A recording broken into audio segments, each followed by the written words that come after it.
देखिए हर खबर यहीं पर। सब्सक्राइब कीजिए TV9 भारतवर्ष।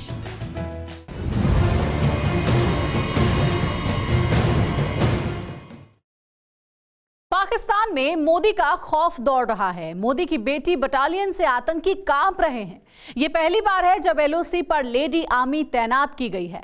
आज बॉर्डर की निगहबान उन्हीं बेटियों से आपको मिलवाएंगे जिनका हौसला अटूट है और निशाना अचूक। जरा देखिए भारत की उन वीर बेटियों से पाकिस्तान क्यों कांप रहा है।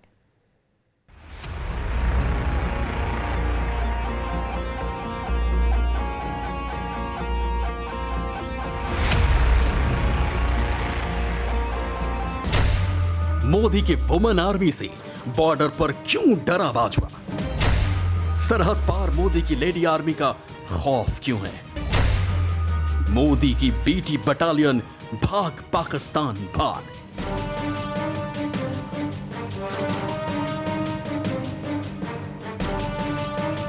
किस मिट्टी की बनी है भारत की ये बेटियां?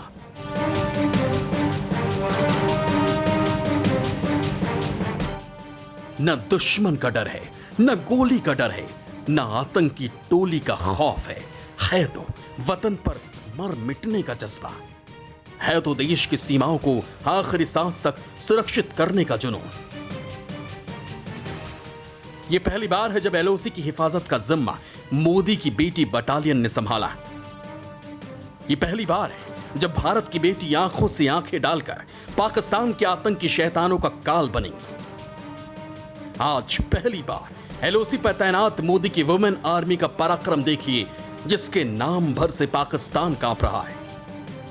हम इस समय तंगधार सेक्टर में हैं और LOC के आसपास के इलाकों में हम आपको लगातार ये दिखाने आए थे कि हमारी किस तरीके की काबिलियत है, हम किस तरीके से तैयार हैं और इन फॉरवर्ड लोकेशंस में किस तरीके से हम काम कर रहे हैं। और आज सबसे पहली तस्वीर, सबसे अच्छी तस्वीर, एक्सक्लूसिव तस्वीर जो हम आप तक पहुँचा रहे हैं वो है ये महिला राइफलमैन्स की। अगर आप देख रहे हो कि ये महिला ऑफिसर्स जो हैं इनको यहाँ फॉरवर्ड लोकेशंस में डिप्लॉय किया गया। पहली बार इन महिला जवानों को, राइफलमैन्स को, राइफल वुमेन्स को यहाँ पे डिप्लॉय किया गया है। और इस आसान नहीं होता ऐसे दुर्गम पहाड़ चढ़ना, आसान नहीं होता ऐसे घने पहाड़ों पर दुश्मन की गोली से बचना, आसान नहीं होता LOC पर सीना तानकर 24 घंटे दुश्मन पर पैनी नजर रखना।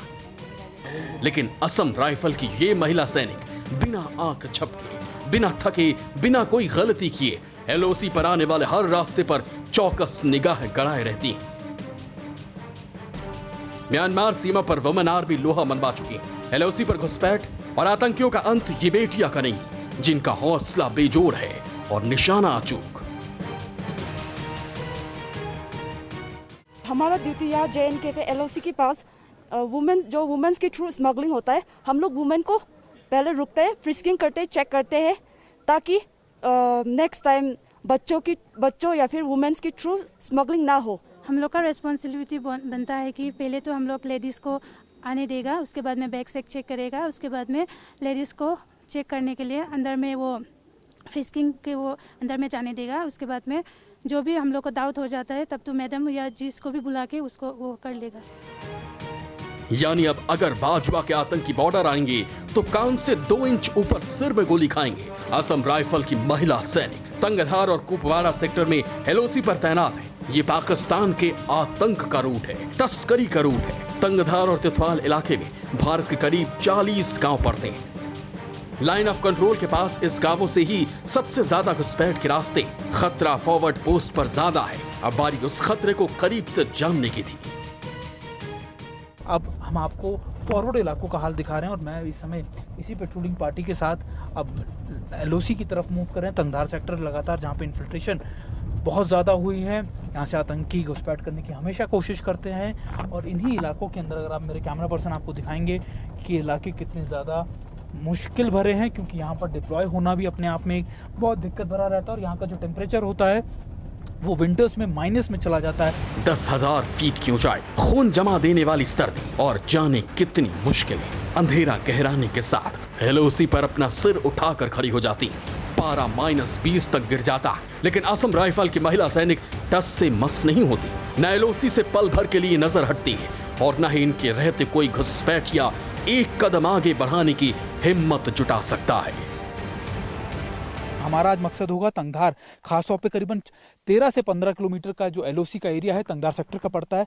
और ये अगर आप मेरे कैमरा पर्सन आपको दिखा रहे हो, ये पूरा बॉल नुमा जो जगह है जिसको आप एक बॉल की तरह जान रहे होंगे, दरअसल यहीं से इन्फिल्ट्रेशन करने की कोशिश की जाती है। और ये फेंसिंग जो आप देख रहे हैं, इन फेंसिंग का मकसद होता है इनको रोकना। और उसके साथ साथ ये पेट्रोलिंग पार्टी लगातार दिन में कई बार इन फेंसिंग के साथ में पेट्रोलिंग करती है, यानी ना सिर्फ फेंसिंग के द्वारा बल्कि फिजिकली भी इनकी चेकिंग की जाती है। और इनका मकसद होता है इन इलाकों के अंदर यहाँ पर ना सिर्फ बने रहना बल्कि इनकी सुरक्षा भी करना। और आज हम इस पेट्रोलिंग पार्टी के साथ लगातार पेट्रोल करेंगे और उस फॉरवर्ड लोकेशन तक जाएंगे जो मेरे कैमरा पर्सन आपको एक बार फिर दिखाएं।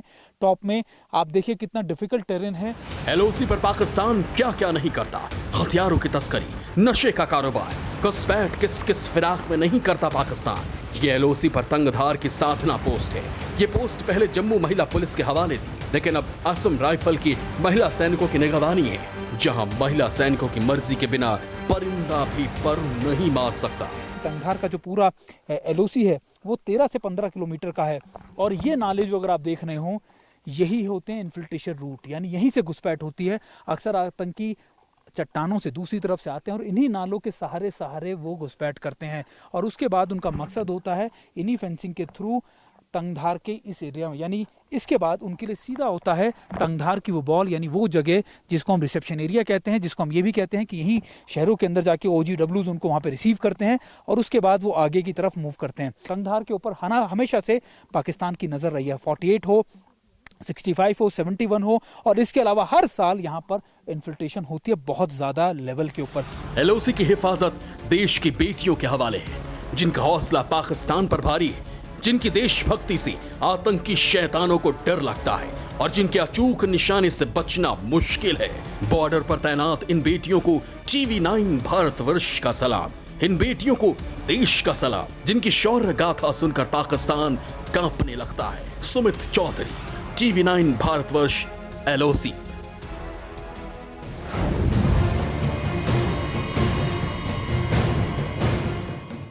परवाह देश की, सोमवार से शुक्रवार रात 10 बजे TV9 भारतवर्ष पर।